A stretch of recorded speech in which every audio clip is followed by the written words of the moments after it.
part 2! In this video, we are going to focus on irony in part 2. Our main focus is Kurt's in this video, so stay tuned.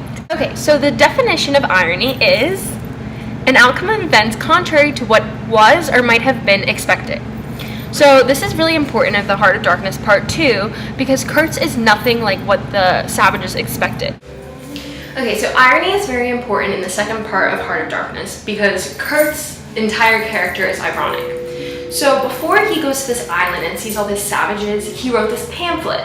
And in this pamphlet, he stated his views about the roles of a white man versus a black man. And it was very different to what the end of the story portrays. So he wrote that the whites necessarily appeared to the savages as being supernatural beings. And so he was saying that mainly the savages had all these ideas and these negative connotations towards the whites, which was also remaining true for the whites' depiction of the blacks. So there was all this constant battle about who was better and which race had ultimately more power. So before Kurt goes to this island, he has this idea in his head.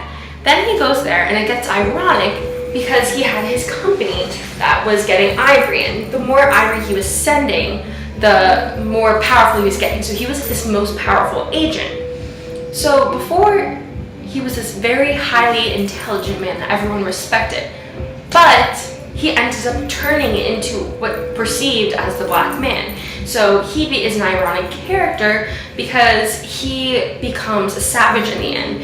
And at the end of his pamphlet, the very ending lines were to exterminate all the brutes. But at the end of part 2 and the whole book, Kurt is a savage himself. So he's basically contradicting himself. So that's why this part is so ironic.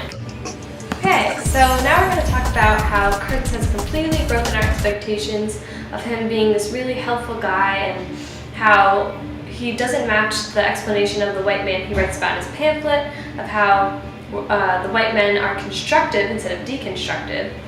And we learn about this through secondhand information that Marlowe picks up on his journey, and he kind of creates this image of Kurt's becoming this godlike figure, but instead he actually becomes this villainous, kind of vain and powerful man that, you know, all the power has gone to his head, where he's actually doing more wrong than right with his power.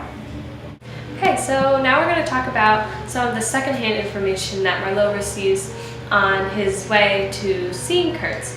So one of the passerbys says, "You should have heard him say, 'My ivory.' Oh yes, I heard it. My intended, my ivory, my river, my everything belonged to him." So it just proves how Kurtz, you know, has dominated this area and has completely taken over the savages' land and has controlled their life and hasn't really done anything beneficial for them at all. And he kind of goes against, you know, what Marlowe views him as this god, as a savior, but he is nothing like that at all that Marlowe learns from these passerbys. So now we're going to talk about more of the secondhand information gathered. So along the way, Marlowe does say, "I observed with assumed innocence that no man was safe from trouble in this world." So this statement is really ironic, actually, because he doesn't even know that Kurtz is the one causing this havoc and this trouble within the savages' lives, but yet he does say this statement that trouble does exist. And this is Conrad's overall message, that, you know, there is darkness in every society, and we're not safe from this at all. And that's why Heart of Darkness